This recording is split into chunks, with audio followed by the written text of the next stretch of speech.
et nous allons parler de quel type de mortier faut-il utiliser quand vous effectuez les travaux de l'élévation de murs. Bienvenue dans cette nouvelle vidéo. Je m'appelle Victor Djumuluka, ingénieur spécialiste en génie civil. Dans cette vidéo, nous allons voir quel type de mortier faut-il utiliser pour effectuer les travaux de l'élévation de murs. Si tu n'es pas encore abonné sur notre chaîne, abonne-toi, partagez la vidéo, likez pour ne pas manquer l'actualité qui est dans l'explication que je suis en train d'expliquer. Regardez l'explication. Aujourd'hui, nous allons voir la suite de nos explications sur l'élévation de murs. Et nous allons parler de quel type de mortier faut-il utiliser quand vous effectuez les travaux de l'élévation de murs. Il est important que vous sachiez qu'il est strictement interdit d'utiliser les mortiers liquides quand vous effectuez les travaux de l'élévation de murs. Pourquoi? Parce que les mortiers liquides présentent des défis majeurs sur l'ouvrage. Par rapport à sa performance, c'est moins résistant. Pourquoi? Parce que les mortiers contiennent beaucoup de l'eau. Quand vous effectuez les travaux de l'élévation de murs, vous allez comprendre qu'à un certain moment donné, quand il y a trop de charge, le mur va commencer à bouger. Et c'est ce qui peut occasionner plusieurs défis majeurs d'effondrement des bâtiments. L'effondrement des bâtiments ne s'effectue pas seulement au niveau de fondation, ça peut aussi s'effectuer au niveau des murs. C'est la raison pour laquelle il est toujours important de respecter les normes réglementées quand vous effectuez les travaux de l'élévation de murs. Ne construisez pas l'ouvrage par la rapidité, parce que non, il fallait que je parte rapidement, je termine l'ouvrage, je vais aller avoir encore d'autres marchés ailleurs. Je vous dis, il faut faire attention avec ça. Les bâtiments que vous construisez là, il y aura beaucoup de personnes qui vont habiter dans l'ouvrage en question. Prenons le cas de notre projet de R+4 que nous réalisons ici. C'est un projet de R+4 où il y aura beaucoup d'appartements. Supposons qu'on a mal réalisé l'ouvrage en question. Si et seulement si l'ouvrage en question se renverse, combien de personnes vont mourir? Et moi, en tant qu'ingénieur, quel sera mon sort? C'est la raison pour laquelle les mortiers qui est recommandé pour l'utiliser pendant les travaux de l'élévation des murs, c'est le mortier qui n'est pas liquide, qui n'est pas solide, qui est au milieu. Cela veut dire, si le mortier est trop liquide, ça va engendrer des problèmes.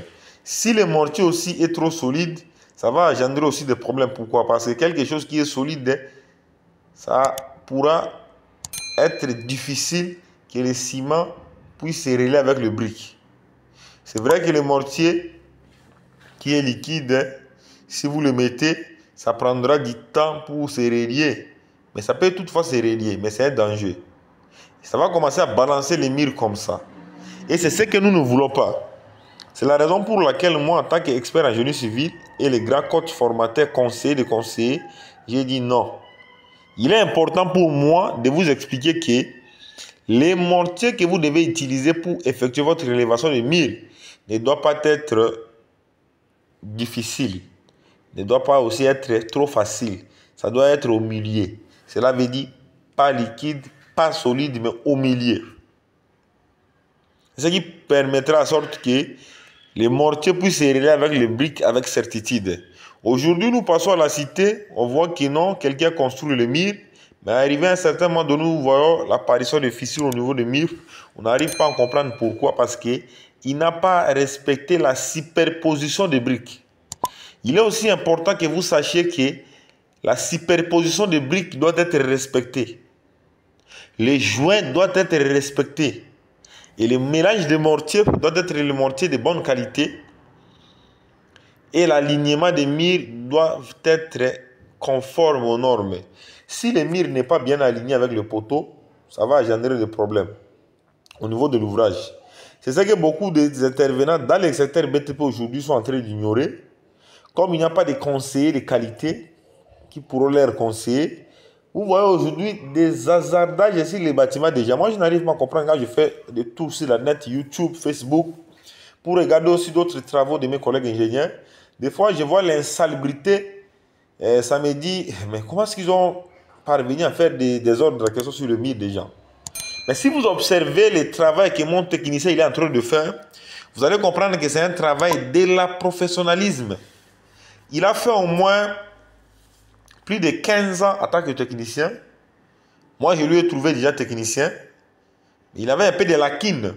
Je lui ai pris, je lui ai formé, je lui ai réformé. Aujourd'hui, il est devenu performant. Ils sont là beaucoup, ils sont en train de jouer là. D'autres, ils sont en train de jouer dans des chantiers. Et ils ne savent pas quelles sont les formations de qualité qu'ils peuvent prendre pour parvenir à faire un bon travail au chantier. Moi, quand j'effectue des centres d'expertise au chantier, je ne reste pas comme ça en train de regarder. Je fais contour de l'ouvrage. Si et seulement si je vois quelqu'un qui n'a pas bien travaillé, j'appelle le technicien, je dis, mais pourquoi ici? Je vis qu'il y a un problème ici. Hein? Essaye d'abord de vérifier toi-même. Il essaie de regarder, il n'y a pas de problème. Je dis non, il y a un problème. Donne-moi le décamètre. Autrement appelé, si vous avez le mètre tirant, donne-moi le mètre tirant, vérifiez. Est-ce que vous avez respecté les dimensions? Oh, il y a un problème. Voilà. C'est pour cette raison, quand vous effectuez les travaux de l'élévation de mire, évitez de lever plus de 7 assises. Cela veut dire élever 8 à 9 assises à une seule journée, c'est un danger. Si vous voulez utiliser beaucoup de mires d'élévation, il est important de travailler, laisser au moins 3 heures ou 4 heures du temps pour que les bétons que vous avez mélangés comme un mortier, parce qu'il y a d'autres gens qui sont en train de construire avec gravier mélangé avec sable, ils construisent le mur. Hein. Il y a d'autres qui construisent le mur avec sable et ciment, l'eau. Ça dépend du type de l'ouvrage que vous effectuez. C'est la raison pour laquelle, moi, en tant qu'expert en génie civil, Victor Djumuruka, l'homme de la santé toujours surdimensionné, j'avais dit non. Il est important pour moi d'éclairer l'opinion de tout le monde aujourd'hui, les normes que vous devez suivre pour pouvoir réaliser votre ouvrage avec certitude. Et c'était aussi une bonne occasion pour moi de vous montrer la continuité de l'élévation des murs de notre projet de R+4. Nous avançons si rapide avec notre ouvrage, je vous dis. L'ouvrage évolue si vite. Parce qu'on a fait quoi? On a fait une bonne sélection. On a sélectionné des techniciens puissants et des techniciens de bonne qualité. Les techniciens qui ont le sens élevé de comprendre les choses facilement. La lecture et interprétation des plans doivent être respectées dans les secteurs BTP. Ce qui occasionne aussi des défis majeurs est que beaucoup ne savent pas bien faire ce qu'on appelle lecture et interprétation des plans. Quand vous comprenez bien ce qu'on appelle lecture et interprétation de plans, cela pourra vous permettre en sorte que vous effectuez les travaux avec certitude. Pourquoi? Quand vous faites l'élévation de murs, vous devez tenir compte de tout. Il y aura les risques qui peuvent réagir. Pourquoi? Nous avons des poussées de vent, des poussées de terre. Nous avons plusieurs sortes de forces. Nous avons des forces de séisme. Si et seulement si votre élévation de murs n'est pas bien faite, votre fondation n'est pas bien faite, même si vous avez investi combien de millions, je vous dis, l'argent là ira dans l'eau. C'est la raison pour laquelle moi j'avais dit non. Je ne peux pas laisser mes abonnés comme ça sans qu'ils puissent être informés de la logique qui existe pour l'instant, qui va leur aider aujourd'hui, demain et pour des jours à venir.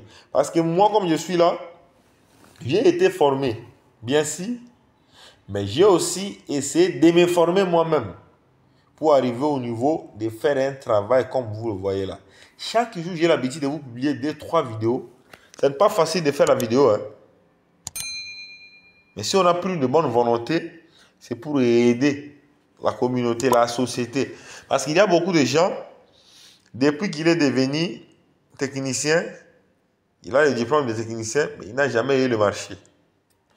Il y a d'autres, ils ont eu le baccalauréat, ils n'ont pas de marché, ils n'ont pas d'expérience sur leur domaine. Maintenant, quand vous attribuez des travaux, des tâches à de pareilles personnes, il est important de leur instruire que quand vous effectuez les travaux de l'élévation de murs, il est interdit de mettre l'espacement des jouets trop grand. Il est strictement interdit d'utiliser les mortiers liquides. Il est autorisé d'utiliser tel type de mortier pour pouvoir assurer la stabilité, la durabilité et l'avancement rapide de notre ouvrage. Si et seulement si vous voulez que l'ouvrage ne puisse pas bien évoluer, amenez seulement vos histoires, de correction en main, là, correction manuellement. Là, ce n'est pas logique. Et ça facilite aussi beaucoup de gens à devenir plus faibles. C'est la raison pour laquelle j'avais dit non. Moi, en tant qu'expert en génie civil, j'aimerais vous montrer notre travail d'élévation de murs du début jusqu'à la fin et vous donner quelques conseils que vous devez l'appliquer dès aujourd'hui et dira toute votre carrière professionnelle dans le secteur BTP qui vous aidera plutôt à aller plus loin.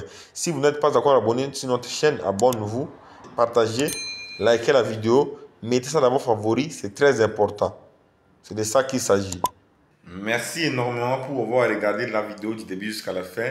Merci pour vos partages, merci pour vos likes, merci pour vos j'aime, car tout ça, ça me fait énormément plaisir. Continuez toujours à faire ainsi. N'oubliez pas de t'abonner pour ne pas manquer la prochaine vidéo.